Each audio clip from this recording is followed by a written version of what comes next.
ये fast food का software है और इसका ये सामने मेन डैशबोर्ड आपको नज़र आ रहा है।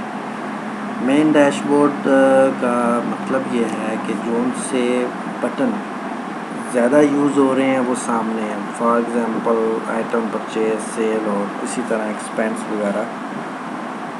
और सबसे पहले देखा जाए तो इसका आइटम रजिस्ट्रेशन होती है। आइटम की इंफॉर्मेशन जो भी आपके आइटम है, जिस किस्म के आपके आइटम है, आप सबसे पहले उसकी एक इंफॉर्मेशन रजिस्टर करेंगे।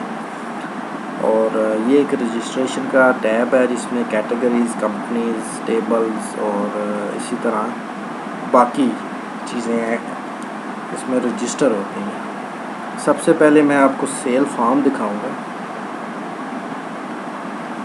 ये इसका सेल फॉर्म है और सेल फॉर्म फास्ट फूड में इस तरह चल रहा है कि जो भी आप आइटम को जब आप रजिस्टर करते हैं, आइटम का फॉर्म है, इसके बाद आपको दिखाऊंगा। कैटेगरीज़ में ये है कि जब भी आप आइटम को रजिस्टर करते हैं तो उसमें आ जाता है कैटेगरीज़। अब यहाँ पे कैटेगरीज़ आ रही है चाय। अब इस कैटेगरी में मैंने जितने भी आइटम सेव किए हैं वो इधर सामने आ रहे हैं। कड़क चाय है, दूध पत्ती, लेमन टी वगैरह।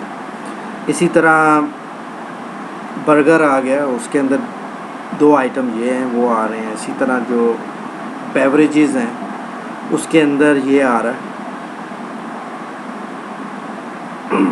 अब इसमें सिंपल ये है कि अगर मैं यहाँ पे जब क्लिक करता हूँ तो वो आइटम इस ग्रिड के अंदर आ जाता है और नीचे वो टोटल हो जाता है। अब जो भी सेल प्राइस थी उस आइटम की मैंने वहाँ पे रजिस्टर की हुई है, वो उठ के यहाँ पे सामने आ रही है। और इसमें ये है कि टेबल्स भी हैं, आप टेबल्स जितने डाल सकते हैं वो भी ये रजिस्टर होके आ रहे हैं। इसको आप कोई भी नाम दे सकते हैं, ये भी फ्लेक्सिबल है। और इसी तरह अगर आपने जो वेटर्स हैं, आपके जो सेलमैन हैं, आपने उनको रजिस्टर किया हुआ है, ठीक है। अगर आप ये चाह रहे हैं कि सेल में इस वेटर के अगेंस्ट क्या ये वेटर ये वाली सेल ले गया है, तो आप उसका नाम कर सकते हैं। और इसी तरह सेल में ये जितना भी आप उसका कमीशन या फ्लैट, यहाँ पे परसेंट आ जाता है, यहाँ पे उसका फ्लैट आ जाता है। जो लिखेंगे उसके अगेंस्ट आ जाएगा, यानी कि ये इतनी सेल इसने इस सेलमैन ने करवाई है, उसका ये कमीशन बनता है। ये मतलब वो ऑप्शन है। मैं अभी आपको आइटम के फॉर्म पे लेके जाता हूँ। सबसे पहले तो ये यहाँ पे हम आइटम रजिस्टर करेंगे। अब पूरे सॉफ्टवेयर में एक ही ऑप्शन है, मतलब ये नेविगेशन बटन्स हैं। ये लास्ट रिकॉर्ड पे आता है, ये फर्स्ट पे, ये प्रीवियस पे, आप आगे पीछे इसको कर सकते हैं। यहाँ से न्यू होगा, एडिट करना चाहें वो मैं अभी आपको बताता हूँ। तो फॉर एग्ज़ाम्पल ये सर्च है। अब जितने भी आइटम जहाँ पे लिस्टेड हैं वो यहाँ पे आ जाएंगे। तो आप उसको कोड वाइज या आप उसको आइटम वाइज सर्च कर सकते हैं। फॉर एग्ज़ाम्पल मैं यहाँ पे बी लिखता हूँ तो बी से जो भी आइटम है वो सामने आ रहे हैं, उसकी सेल प्राइस आ रही है, स्टॉक वगैरह। और उसके बाद मैं यहाँ से फॉर एग्ज़ाम्पल मैं आपको यही बताना चाह रहा हूँ कि ये कैटेगरी है चाय की। इस कैटेगरी में मैं जितने आइटम डालूँगा वो सेल में उसके बटन्स ये बनाता जाएगा। अगर कोई पिक्चर है आपकी, वो आप यहाँ पे ब्राउज़ करके उस पिक्चर को लगा सकते हैं। उस आइटम का पिक्चर जो है वो आपको सेल फॉर्म में नज़र आएगा। फॉर एग्ज़ाम्पल मैं एक नया आइटम डालता हूँ, मैंने न्यू किया। अब मैंने कैटेगरी में सर्च किया। अब यहाँ पे ये कैटेगरीज़ आ रही हैं। अगर मैंने कोई नई कैटेगरीज इसमें रजिस्टर करनी है तो मैं ये आर के बटन पे जाऊँगा। ये शॉर्टकट है, इसको आप दबाएंगे, ये कैटेगरी का फॉर्म ओपन हो गया, which is also be same like item form. अब इसमें भी वही है, आप न्यू करें, जो भी आप कैटेगरी है इसमें आप मतलब इसमें डाल सकते हैं। फॉर एग्ज़ाम्पल मैं यहाँ पे एक कैटेगरी डालता हूँ कहवा की। ये कैटेगरी मैंने सेव की। अब मैं जो ही जहाँ पे जाऊँगा तो ये कैटेगरी यहाँ पे आ जाती है, क्योंकि ये मैंने रजिस्टर कर दी है। ठीक है, अब फॉर एग्ज़ाम्पल मैं एक आइटम डालना चाह रहा हूँ। फॉर एग्ज़ाम्पल मैंने एक बर्गर की कैटेगरी सेलेक्ट की और कोड सॉफ्टवेयर ने खुद ही दे दिया। आप इसको चेंज करके अपना कोड भी रख सकते हैं। फॉर एग्ज़ाम्पल आप अगर कोड से कल को सर्च करना चाहें आप सर्च कर सकते हैं। बहरहाल मैंने यहाँ पे कैटेगरी है बर्गर की और एक बर्गर में मैं एक उसका नाम लिखना चाहता हूँ। फॉर एग्ज़ाम्पल 6 इंच बर्गर, मैंने उसको एक नाम दे दिया, 6 इंच बर्गर है। और यहाँ पे मैं उसकी सेल प्राइस लिखूँगा। सेल प्राइस जो ही मैं लिखूँगा, फॉर एग्ज़ाम्पल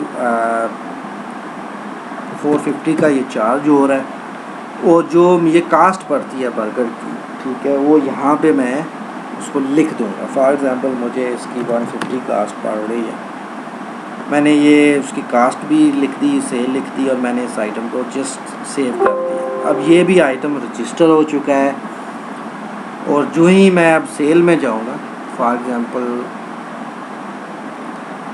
ये बर्गर का बटन है, मैंने ये कैटेगरी में बर्गर में मैंने यहाँ पे क्लिक किया।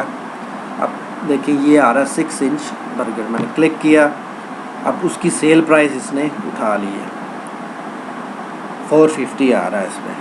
ठीक है, इसी तरह आपने इसके बाद कोई चाय की ग्रीन टी कर दी, उसके बाद आप अगर कुछ पराठा वगैरह है वो इसमें ऐड किया, वो आप करते जाएंगे, नीचे ये टोटल करता जाएगा। उसके बाद सेल फॉर्म में, क्योंकि अब ये सेव का बटन है, आप इसको सेव करें या कंट्रोल एस का बटन दबाएंगे, ये सामने रिसीविंग आ जाती है। रिसीविंग में आप जो भी क्लाइंट आपको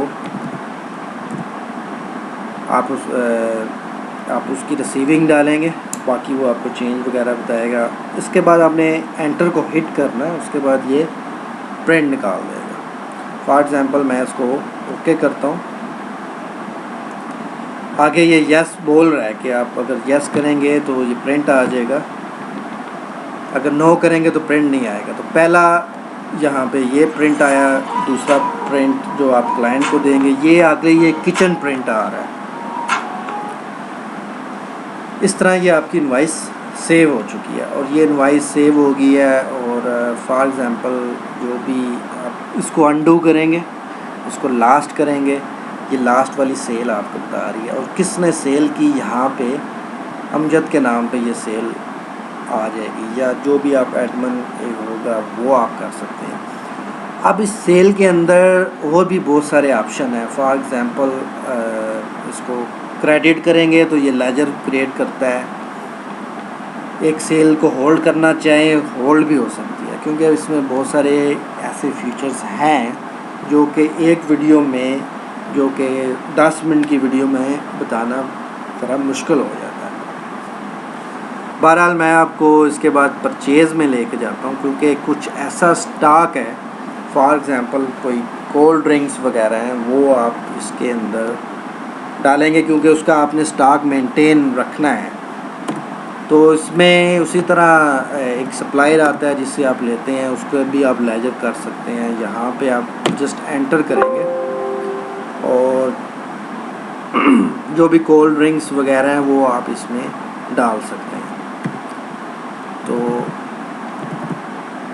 फॉर एग्ज़ाम्पल यहाँ पे कोल्ड ड्रिंक्स आ जाएगी, जैसे कोक है, अब इसका स्टॉक 5 दिखा रहा है, तो मैं 5 और डाल देता हूँ। इसमें अगर आप परचेज़ प्राइस लिख के एंटर करेंगे तो ये उसकी स्टॉक कैलकुलेट करता रहेगा, आपको स्टॉक बताता रहेगा।